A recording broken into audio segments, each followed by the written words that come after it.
Chapter 31, An Image Worth Protecting. You want me to edit it. Ryan's eyebrows shot up in the suggestion. You think that's a good idea? Jeff had taken Ryan aside in his office and had pulled up the raw footage on his editing program. Sure. You're great at this sort of stuff, Jeff encouraged him. I'm not going to make you do it if you don't want to, but it needs to get done. He was using his boss voice now. It carried the sort of tone that suggested even though he said he didn't have to do it, he'd still have to do it. Look, all you gotta do is pull out the stuff that looks good, cut it together, and make sure it sends the message of, you don't fuck with the fake AH crew. I know you can do that. Oh, no, I'll do it, just... Ryan wasn't sure he should point it out. Isn't this more Trevor's thing? Worried he's gonna show you up? Jeff played up to his natural competitiveness. Ryan scoffed. No. Ryan paused and chewed his lip as Jeff realized what he was getting at. Oh shit, no! I'll do all the stuff from the warehouse. He quickly jumped in. There's no way I'm going to make you relive any of that shit, Jeff assured him. Oh, thank God. Ryan grinned, running a hand through his hair, thankful he could at least pretend to joke about it. But yeah, okay. I'll do the rest of it, and you can do the final cut. Have you seen Ryan this morning? Jack asked, pouring 2 mugs of coffee and handing one to Jeff. Jeff took the mug, immediately put it down, and reached up to the top cabinet for a bottle of whiskey.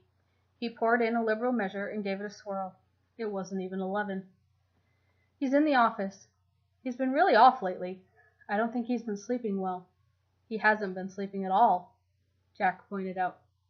He'd noticed. Dishes had been mysteriously washing themselves overnight. Ryan's favorite books had gone missing from the bookshelves, not to mention the sudden jump in his gamer score.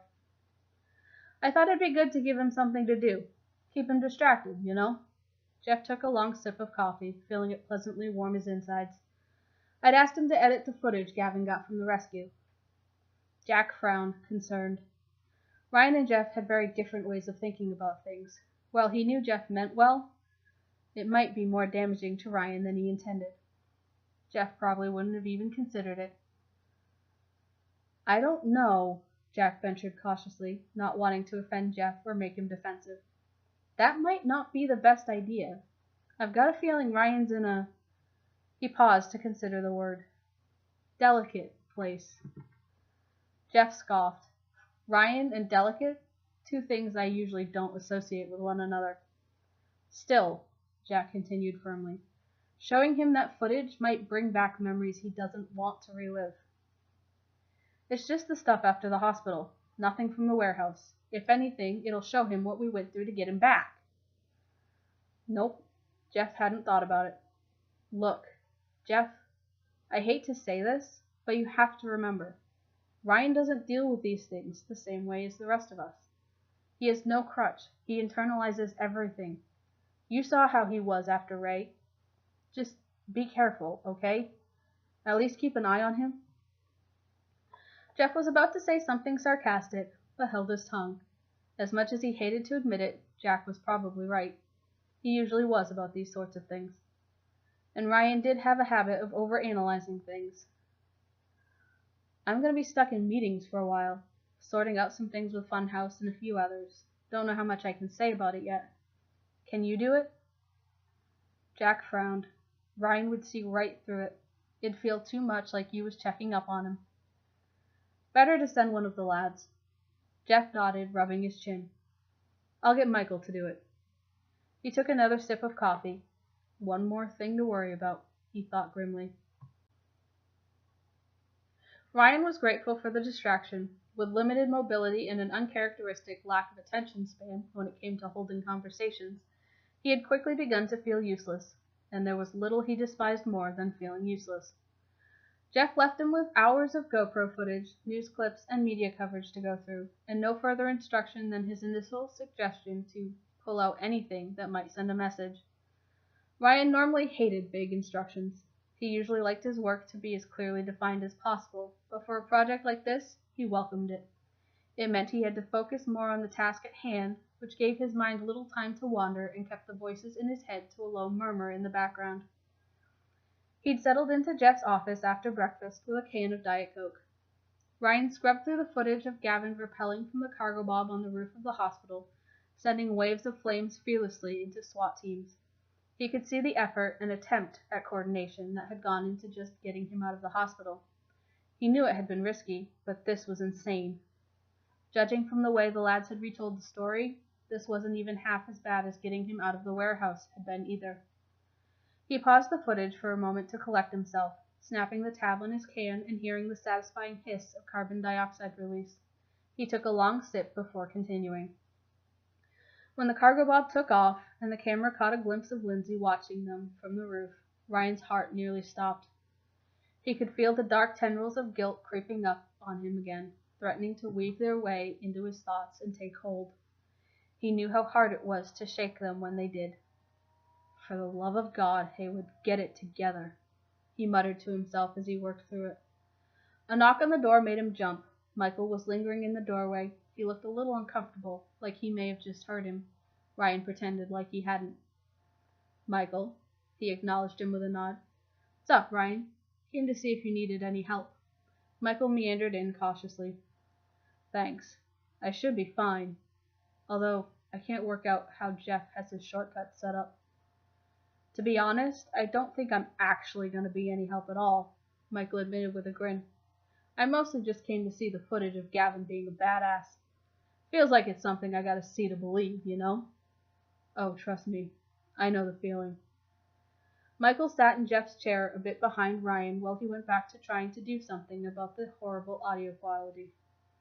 Finally satisfied it wasn't going to make anyone's eardrums bleed, he unplugged the headphones and let Michael watch some of his rough cuts through. Ryan rolled his own chair back to watch the playback, but his gaze drifted over to Michael to see his eyes transfixed by the footage, watching on with an alternating expression of admiration, amusement, and abject horror. Ryan supposed his own reactions wouldn't have been that far off. When Gavin slipped out of the cargo bob, Ryan laughed, but looking over at Michael, the lad's expression was only concern, bordering on actual fear. "Are you okay, Michael?" Ryan asked in all seriousness. "Me?" Michael looked at him incredulously. "Shit, I thought I was the one meant to be asking that." "Please don't." Ryan grinned, but it was pained. "I don't think I can take any more of people asking." Michael breathed a laugh. "All right, and yeah, I'm fine. I'm just... God, it sounds so cliche for me to say it. I'm just pissed that they got to us, you know?" Ryan nodded. "Yeah, I know. It's just the thought of losing someone else after Ray." Ryan nodded, understanding perfectly. If only he could find the words to say so. Instead, he just sighed. Michael let out a breath it seemed like he'd been holding for a long time before he continued. "Jack was right, you know." "About?" "The cracks in the crew. When you had Gavin up on the roof that night, and look, I didn't think you'd actually do it, but I was so scared because you could have. And I would have given anything in that moment to trade places with him." Ryan felt sick. He remembered too. He remembered the way he had to remind himself it was Gavin and Michael, that he didn't want to hurt them. The way he had to convince himself that he didn't want to hurt them. And then, when he hit Gavin again and again, even though he could have stopped, one way or another. Michael was still talking. He'd missed what he said, lost in his own twisted horror show of a memory. "We're all hypocrites. That's ultimately our downfall, but it's also how we've survived so long." Ryan hummed thoughtfully. It sounded profound. He wished he'd been paying attention. He was more concerned with the fact that he'd had those thoughts about hurting Gavin before the warehouse, that there was a possibility that those thoughts were already there in his mind. Maybe Shadles hadn't been the cause, but the catalyst. Maybe he just dragged them to the surface. Fuck it. You've got a job to do. Just get on with it. He dismissed the invasive thought and Michael's concerned look and went back to editing the footage in silence. "There you go again," Michael huffed, annoyed. Ryan shrugged defensively. "What? What am I doing now?" "The robot cyborg shit you keep pulling, Ryan. Every time someone tries to open up, you just shut them down. Do you even have feelings?" Michael was furious with Ryan for just ignoring him every time he tried to open up, but he remembered what had happened after Ray died. Ryan's response when he asked him how he kept it together. He didn't. Michael knew there was something else going on in Ryan's head. Suddenly, he felt terrible, but it was too late. The words were out there now, and there was no taking them back. Right now, Michael, if I'm completely fucking honest, I just feel guilty, Ryan answered sourly. That's it? That's what you got from that? Michael's voice rose hysterically. Ryan, we did that to get you out. We went through all of that for you. Exactly. I put you all in danger. Ryan's tone was growing increasingly darker. God, you're so fucking stupid sometimes. Can't you see we care about you? We were never going to abandon you. How was I supposed to know that? Ryan snapped back. The last time the crew was at risk, from no less than one of our own, you all turned on Jeremy. And then you all turned on me just for defending him. Jeff claimed it was to protect the crew. He doesn't care about us. He cares about how it will affect the image of the crew. Jeff does care, Ryan. He might act like he doesn't, but he does. Killing is caring for Jeff. Again, the words were out of his mouth before he could stop them. Something dark flashed in Ryan's eyes, and Michael knew his thoughts had immediately gone to Shadle's. He knew how angry Ryan would have been at Jeff when he'd stepped in. Had Michael been in Ryan's position, he would have been furious with Jeff too. Ryan had gone quiet again. Michael was worried, and if he was totally honest with himself, he was a little afraid. Look, you wouldn't have felt any better, Ryan. You've read Batman comics, I assume. You know vengeance is never the end of it. You just gotta keep going. Keep moving forward. You said it yourself. It'll get better. It will. And we'll still be here when it does. Part of Ryan wanted to explain. He wanted to tell him about the flashbacks, the vivid thoughts he'd been having at night. But then he thought about how close he had come to losing it, the number of times he'd nearly lost control. How close he was to losing control right now. Get out, Michael. The way he said it triggered something instinctive in Michael. With no hesitation, he left the room, shutting the door behind him. As he walked away from the office, his heart was racing. Oh, Gavin, have a look at this. You found something, Lil Jay? Gavin moved over to the couch where Jeremy was scanning over old news articles on his laptop.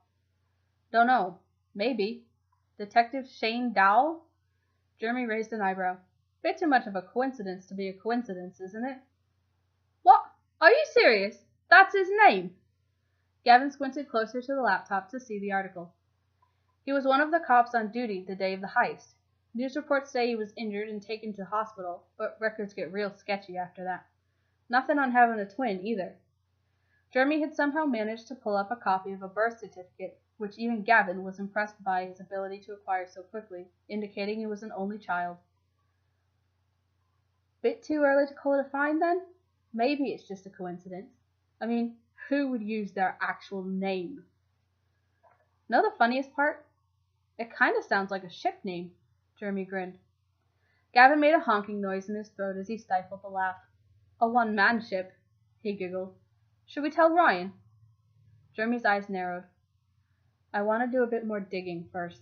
I don't know why Ryan wants to know so badly. He stopped short of saying what he was actually thinking. Ryan might go after their surviving family members. The last thing he needed was to put that idea in the rest of the crew's heads. But I think it's best we wait to find out the whole story before we give him any ideas, or false hope. Gavin nodded. Okay, Lil Jay. What do you think our ship name would be? Jeremy grinned, but shook his head. That's not something I ever want to consider. Jervin, I bet. That's fucking stupid. I never want to hear it again. Definitely Jervin. It was late when Jeff got back to the penthouse. The meeting had run long and gotten unexpectedly complicated. What they were trying to do had never been attempted at such a scale. Still, he was way too sober for the time of night, and his mind buzzed with thought. Might as well make the most of it. Jeff locked the door to his office, uncapped a fresh bottle of whiskey, and poured a large glass. He loosened his bow tie and let it hang from his collar, undoing the top buttons of his shirt. Without sitting down, he took a long sip of his drink before logging onto his computer and opening his editing software. Looked like Ryan had already gotten to his part of the editing. There was a new folder on the desktop for him. He ignored it for now. Jeff had already loaded the footage taken from the Randoms archive streams. He scrubbed through it quickly, a kind of preview to prepare himself to watch it through. He'd done it at least half a dozen times before. Again, he fought the urge to close the window. This time, he succeeded. Get your shit together. You just have to watch it. He had to live it. He winced. He suddenly felt like a coward. He took a deep breath and sat down. Jeff watched the footage through deep breaths, long sips of whiskey, and pained expression, cringing at every blow. Ryan was stoic and silent. At first, it had struck Jeff as odd. Ryan was normally one to taunt, his need to intellectually gain the upper hand getting him deeper into trouble. But this time, with so many people potentially watching, anything he said could give away his identity. Jeremy had picked up on Ryan's strategy before any of the rest of them had even considered it. Rewatching it now, Jeff came to the realization, when Ryan finally broke his silence. 3 words. Jeff hadn't realized at the time how much weight those 3 words carried, how much Ryan sacrificed in saying them, to warn the crew. He really thought we wouldn't come back for him. He gathered himself and continued. He marked and edited the parts where Ryan's determination shone through, the wit, the sheer defiance, the calm in the face of horrifying violence, the parts that made him proud, spitting blood in the face of his captor, the way he literally laughed in the face of his own torment, parts that would make others think twice before messing with him. Then there were the other parts, the parts where Ryan flinched before a blow was struck, fear in his eyes even though he did his best to hide it, the way he struggled for breath when Shadles wasn't looking, the way he squeezed his eyes shut when he thought it was over. The crack of Ryan's skull hitting the ground was a sound that would stay with Jeff for far too long. And maybe it hadn't broken him, but it was clear the waterboarding had pushed Ryan to his limits, even though he denied it.